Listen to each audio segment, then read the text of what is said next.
걸어온다.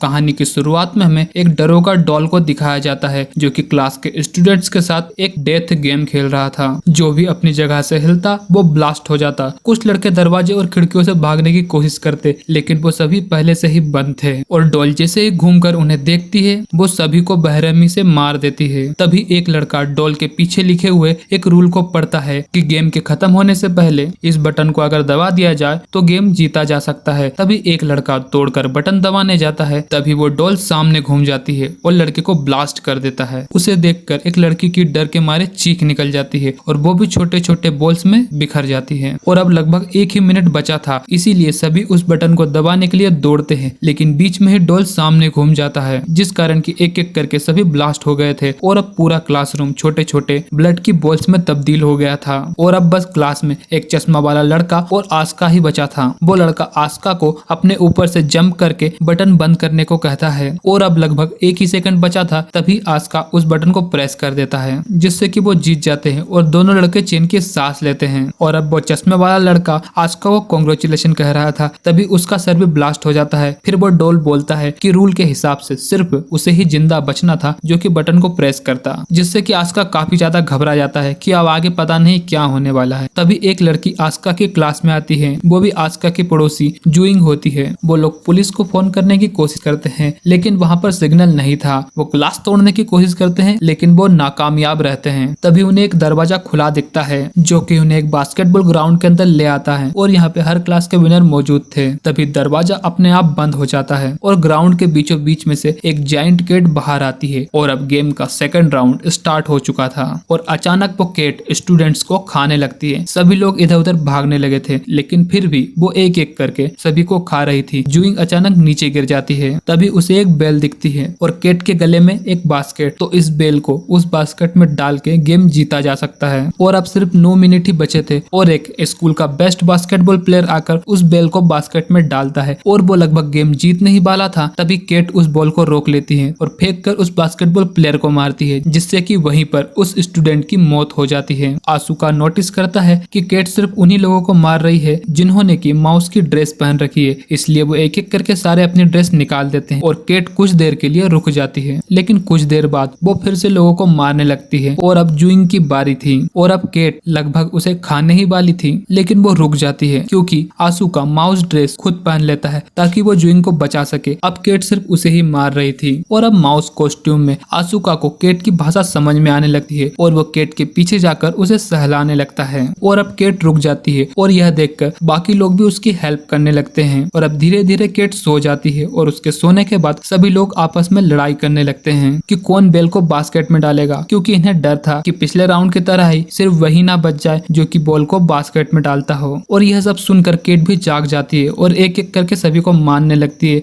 लेकिन जूइंग और आसुका केट को कंफ्यूज करने के लिए 2 बॉल को उसकी ओर फेंकते हैं जिसमें से कि एक बेल होती है और एक सिंपल बॉल। और वो 2 बॉल इसलिए फेंकते हैं ताकि केट कंफ्यूज हो जाए और असली बेल बास्केट में चली जाए। वो लगभग गेम जीत ही गए थे लेकिन आसुका का निशाना सही नहीं लग पाता और अब सिर्फ 2 ही सेकंड बचे हुए थे। तभी क्लास का सबसे स्ट्रॉन्ग लड़का वहां आता है और अपनी जान की बाजी लगाकर उस बेल को बास्केट में डाल देता है और इस तरह वो राउंड जीत जाते हैं। और उस लड़के का नाम अमाया होता है और अब सिर्फ जयूंग, आसुका और अमाया ही बचे थे। अमाया आसुको को बताता है कि इस गेम को गॉड ने बनाया है और इन्हें सिर्फ वही जीत सकते हैं जो कि बहुत ही ज्यादा स्ट्रॉन्ग है। तभी केट अपने मुंह से धुआं निकालती है जिससे कि सभी लोग बेहोश हो जाते हैं। और जब वो लोग होश में आते हैं तो आसुका देखता है कि गेम अभी भी चल रहा है और वो बोर्ड में लिखा हुआ देखते हैं कि चाबियों को ढूंढो तभी तुम बाहर निकल पाओगे। तभी 4 डॉल उनके पास आती है और उन्हें गेम के रूल्स समझाने लगती है कि तुम्हें आंखों पे पट्टी बांधकर एक जगह बैठना है और हम चारों गाना गाते हुए तुम्हारे आसपास घूमेंगे और जैसे ही गाना खत्म होगा तुम्हें तुम्हारे पीछे वाली डॉल का नाम बताना है। अगर तुमने नाम गलत बताया तो तुम्हारी वहीं पर डेथ हो जाएगी। सबसे पहले वो एक लड़के को चुनते हैं जो कि गलत जवाब दे देता है और वो उसे मार देते हैं। फिर वो एक लड़की को चुनते हैं, लेकिन वो भी लिमिटेड टाइम के अंदर सही जवाब नहीं दे पाती और आखिरकार उसे भी बेरहमी से मार दिया जाता है। और अब डॉल आसुका को चूज करते हैं और उसे बीच में बैठाकर डॉल्स उसके चारों ओर घूमते हुए गाना गाने लगती है। और जैसे ही गाना बंद होता है आसुका कुछ नहीं कह पाता और फिर पीछे से आवाज आती है टाइम अप। फिर डॉल कहती है कि अब तुम मरने के लिए तैयार हो जाओ क्योंकि तुमने टाइम से पहले कोई भी जवाब नहीं दिया। तभी आसुका उसकी आवाज सुन लेता है और उस डॉल का नाम ले लेता है। इस पर चारों डॉल हंसते हुए कहती है कि अब जवाब देने का कोई मतलब नहीं है क्योंकि तुम्हारा टाइम खत्म हो चुका है। तभी आसुका बताता है कि टाइम अप होने की आवाज मेरे फोन से आ रही थी क्योंकि पहले जो प्लेयर गेम खेल रहे थे तब मैंने आवाज रिकॉर्ड कर ली थी और मैं तुम लोगों को बेवकूफ बना रहा था और अभी भी मेरे पास टाइम बाकी है। और इस तरह सही नाम बताकर आसुका गेम जीत जाता है और गेम जीतते ही चारों डॉल ब्लास्ट हो जाती है और फिर वो कीज लेकर बाहर आ जाते हैं। तभी बाहर उन्हें एक और लड़का दिखाई देता है जो कि दौड़कर उनकी ही ओर आ रहा था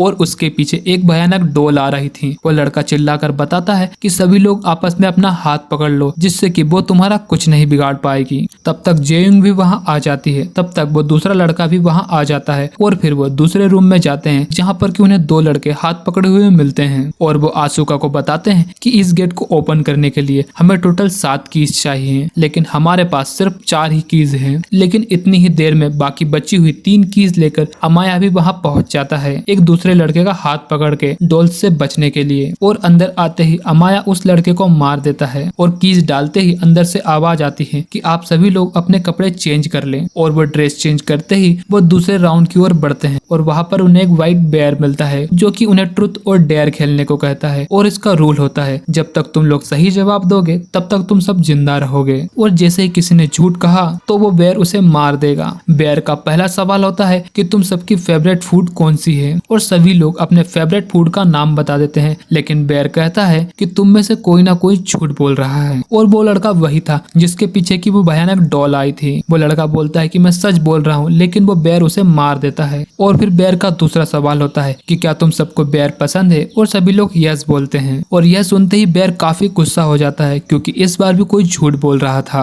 और इस बार एक लड़की झूठ बोल रही थी जिसे कि वो बेयर जान से मार देता है। तभी आसुका को सब कुछ समझ में आ जाता है और वो बेयर को कहता है कि असल में यहाँ पर झूठे सिर्फ तुम हो क्योंकि तुम व्हाइट बेयर नहीं तुम ब्लैक बेयर हो। और वो बेयर व्हाइट से ब्लैक में बदल जाता है और वो इस तरह ये राउंड भी जीत जाते हैं और अब पांचों सर्वाइवर अपने आखिरी राउंड में पहुंच जाते हैं। तभी वहां पर डॉल आती है और वो उन्हें कॉन्ग्रेचुलेट करती है कि तुम सभी लोग यहाँ तक पहुंच पाए। और वो डॉल्स कहती है कि इस गेम में कोई भी नहीं आने वाला, ये तुम्हारी आपस की ही गेम है। और फिर वो गेम के रूल्स बताने लगते हैं कि तुम पांचों में से ही एक डेविल बनेगा और बाकी जाकर छिप जाएंगे और अगर वो डेविल तुम चारों को ढूंढ लेगा और टीन को किक कर देगा तो वो विनर बन जाएगा और वही बच जाएगा और बाकी चारों मर जाएंगे। लेकिन अगर डेविल के पकड़ने से पहले तुम चारों में से अगर उस टीन को किसी ने किक कर दिया तो चारों तो बच जाएंगे लेकिन वो किक करने वाला मारा जाएगा। यहाँ पर वो चाहे तो अपनी जान सेक्रीफाइस करके बाकी चारों की जान बचा सकता है। तभी 4 स्टिक्स से डेविल को चूज किया जाता है और अमाया को डेविल बनाया जाता है। और अब डॉल्स गेम स्टार्ट करते हैं और अमाया उस टीन को सही पोजीशन पे रख के उन चारों को ढूंढने निकल जाता है और सभी लोग अब छिप चुके थे। अमाया उनमें से 2 लोगों को बड़ी आसानी से पकड़ लेता है और उन्हें गंदी तरीके से पीटकर जेल में बंद कर देता है। और जियोंग और आसुका भी एक जगह पर छिप जाते हैं लेकिन किसी तरह अमाया वहां पर भी पहुंच जाता है। लेकिन जियोंग आसुका को बचाने के लिए खुद अमाया के सामने आ जाती है और फिर अमाया उसे भी पकड़ लेता है और वो चिल्लाकर कहता है कि आसुका कि मुझे तुम्हें पकड़ने की जरूरत नहीं क्योंकि मैंने 3 लोगों को पकड़ लिया है और ये तीनों मारे जाएंगे। लेकिन यहाँ पर अमाया सिर्फ आसुका को उकसा रहा था ताकि वो बाहर आए। जियोंग उसे बाहर आने से मना करती है लेकिन आसुका उसकी एक नहीं सुनता और एक हेवी आर्मर पहनकर बाहर आ जाता है। और अब अमाया कहता है कि क्या तुम्हें लगता है कि तुम मुझे इस आर्मर से हरा दोगे? मुझे सिर्फ तुम्हारा हेलमेट निकालकर तुम्हारा नाम लेना है और मैं गेम जीत जाऊंगा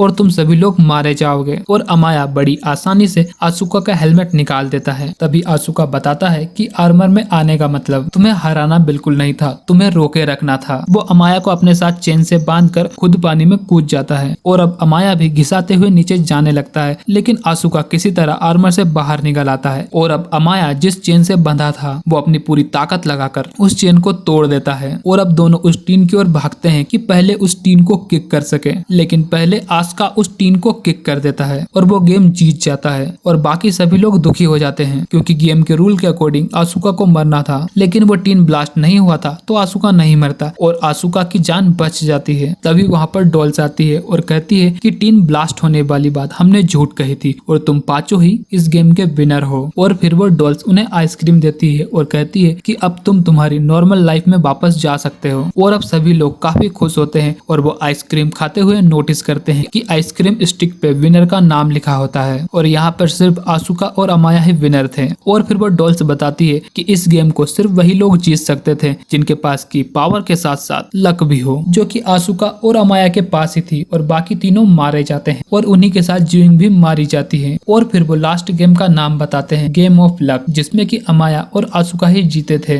जिससे कि अमाया तो काफी खुश था लेकिन आसुका काफी दुखी था। और फिर उन दोनों को गॉड के क्यूब से बाहर लाया जाता है और सभी लोग उन्हें सन ऑफ गॉड कह रहे थे। एक को एंजल और एक को डेविल का नाम दिया जाता है और इसी तरह ये मूवी यहीं पर खत्म हो जाती है।